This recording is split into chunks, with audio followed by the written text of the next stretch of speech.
Salva Vidas, el podcast que cuenta historias de esperanza y superación en medio de las crisis humanitarias. En Ucrania, la guerra ha dejado a millones de personas sin hogar, sin comida y sin acceso a los servicios básicos.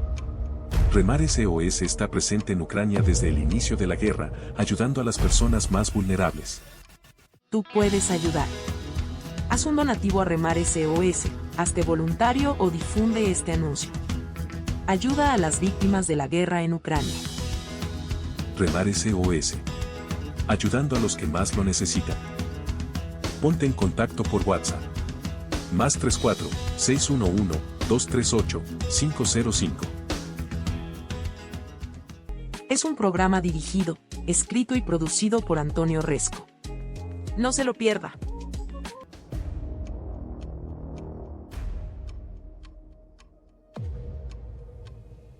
La historia de la nación ucraniana ha estado durante siglos fuertemente ligada a Rusia. Ambos estados reclaman su origen en la Rus de Kiev medieval, aunque no se puede hablar de un estado ucraniano como tal hasta 1917. En ese último siglo, Ucrania ha vivido durante décadas bajo el poder de Moscú y también ha afrontado desastres humanitarios de grandes proporciones. Con la llegada de su independencia en 1991, la sombra del Kremlin siempre ha estado presente, al igual que las divisiones internas. La invasión rusa a Ucrania se ha tomado el foco mediático por la importancia que representa. Vladimir Putin hizo referencia, en uno de sus discursos previos al ataque ruso, al origen de Ucrania a partir de la Unión Soviética y llegó a desconocer que este país tenga una tradición de Estado genuino. ¿Pero es esto cierto? Para averiguarlo, lo mejor es penetrar en la historia de Ucrania y definir los lazos que han unido y unen a los dos países. Para ello toca remontarse a la Edad Media. A tiempos de la Rus de Kiev.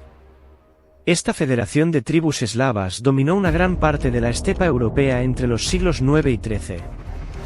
Bajo el mando de la poderosa dinastía rúrica se pasó del paganismo eslavo al cristianismo ortodoxo en el año 987, base fundamental para el forjamiento de una cultura común que resistió a las sucesivas invasiones mongolas y se mantuvo por siglos. Independientemente de que hubiera un dominio lituano, polaco o del Imperio ruso. Es en este punto donde tanto Rusia como Ucrania consideran que está su estado fundacional. Pero no se puede hablar de un estado ucraniano en sí hasta 1917. Ese año el Imperio ruso se retira de la Primera Guerra Mundial y en territorio ucraniano se desata un vacío de poder alentado por la Guerra Civil Rusa. En este contexto, se crea en Kiev la República Popular Ucraniana, donde se concentran las aspiraciones nacionalistas ucranianas, y la República Popular Ucraniana de los Soviets creada por Vladimir Lenin en Kharkov. Los bolcheviques y la República Polaca fueron los grandes enemigos de la efímera independencia ucraniana, que finalmente sucumbió en 1921. De esta forma, el oeste de Ucrania quedó bajo control polaco, mientras el resto del territorio se conformó en 1922 como la República Socialista Soviética de Ucrania. Los años siguientes estuvieron marcados por la rusificación del territorio y la persecución de cualquier atisbo de nacionalismo ucraniano. Bajo el mando de Iósif Stalin se sufrió una gran hambruna entre 1932 y 1934, el conocido como Holodomor. Se estima que solo en Ucrania murieron entre 1,5 y 4 millones de personas. Aunque podían ser hasta 12 millones en el resto de los territorios de la URSS. Tras la caída de la Unión Soviética, se descubrieron fuertes indicios de que estas hambrunas fueron provocadas. Actualmente, Ucrania y otra veintena de países lo consideran genocidio e instituciones como Naciones Unidas o el Parlamento Europeo lo califican de crimen contra la humanidad. Pero los desastres humanitarios continuaron para Ucrania. La Segunda Guerra Mundial trajo la Operación Barbarroja en 1941 y la invasión de la Alemania nazi. Prácticamente todo el territorio ucraniano quedó bajo control alemán por casi 2 años, incluida Kiev, que soportó 2 batallas y asedios. Una en 1941 que propició la entrada alemana y otra en 1943, con la reconquista soviética. Durante el inicio de la contienda hubo significativos apoyos ucranianos al invasor alemán, aunque con el tiempo la hostilidad nazi hizo que esta simpatía decayera. En el conflicto fallecieron cientos de miles de ucranianos y la nación quedó prácticamente devastada. El final de la guerra trajo ganancias territoriales. La región histórica de Galicia, que había pertenecido a Polonia tras la Primera Guerra Mundial, pasó a manos soviéticas en Ucrania. Además, tras la muerte de Stalin en 1953 llegó al poder Nikita Khrushchev, que permitió la anexión de Crimea a Ucrania en 1956. El territorio tenía una mayoría rusa, pero el movimiento fue considerado como simbólico porque el poder central seguía residiendo en Moscú. Sin embargo, esta acción traería consecuencias en el futuro. El poder soviético continuaría por unas décadas más, pero comenzó a languidecer tras el mayor accidente nuclear de la historia. El 26 de abril de 1986 explotó uno de los reactores de la central nuclear de Chernóbil. El desastre contaminó miles de kilómetros cuadrados con niveles de radiación extremadamente altos y golpeó seriamente a la reputación de la URSS. No se sabe actualmente el número de fallecidos y afectados como causa de esa radiación, pero se estima que fueron miles.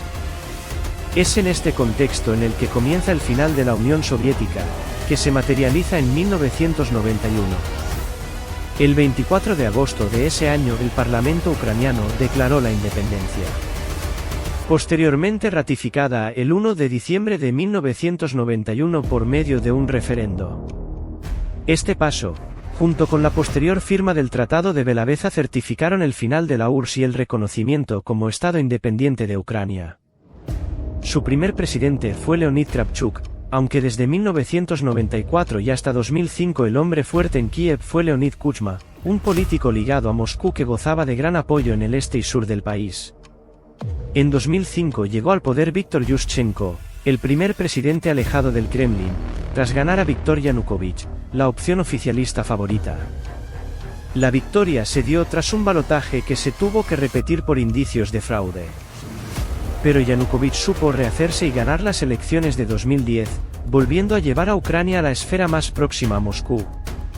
Sin embargo, nunca pudo terminar su mandato. Entre noviembre de 2013 y febrero de 2014 miles de ucranianos contrarios al presidente se tomaron las calles y lo derrocaron. Fue el conocido como Euromaidán. ¿El pretexto de las protestas? La suspensión de acuerdos comerciales con la Unión Europea. Detrás de las manifestaciones estuvieron grupos europeístas y contrarios a Moscú, aunque también actores políticos de la extrema derecha ucraniana. La caída de Yanukovych solo fue el inicio de la crisis. Crimea, una región de mayoría rusa, aprobó un referendo para unirse a Rusia en marzo de 2014 que no fue reconocido. Sin embargo, su anexión se efectuó pese a las protestas de la comunidad internacional. Y en junio, las regiones de Donetsk y Lugansk votaron en dos referendos convertirse en repúblicas populares independientes. La razón fue la misma: la mayoría de su población es rusa. Este último paso desató un conflicto armado entre prorrusos y el poder central, ya en manos del expresidente Petro Poroshenko, que hasta la fecha ha dejado más de 14.000 muertos y que no se ha detenido en más de 8 años a pesar de la firma de los acuerdos de Minsk en 2015. Es en este contexto en que se produjo la invasión de Vladimir Putin a Ucrania.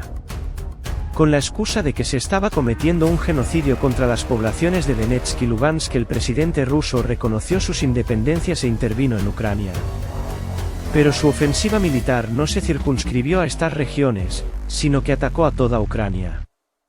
Aún hay muchas preguntas por resolver en torno al futuro de Ucrania cuya respuesta solamente conoce Vladimir Putin.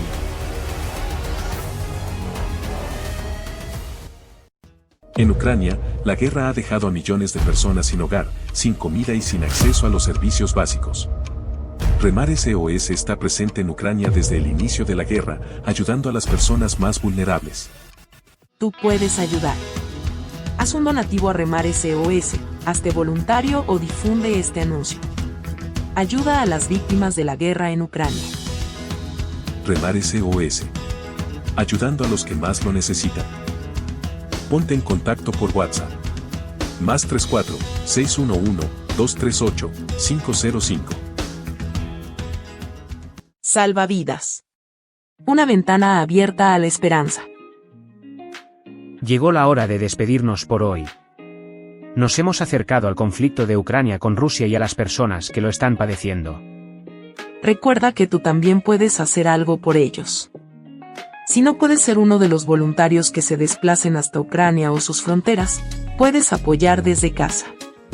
Contacta en el WhatsApp 611-238-505 y te informamos cómo hacer donaciones o cómo colaborar en la difusión de las campañas de ayuda a Ucrania. Te esperamos. Has escuchado Salvavidas. Una ventana abierta a la historia actual y la ayuda humanitaria.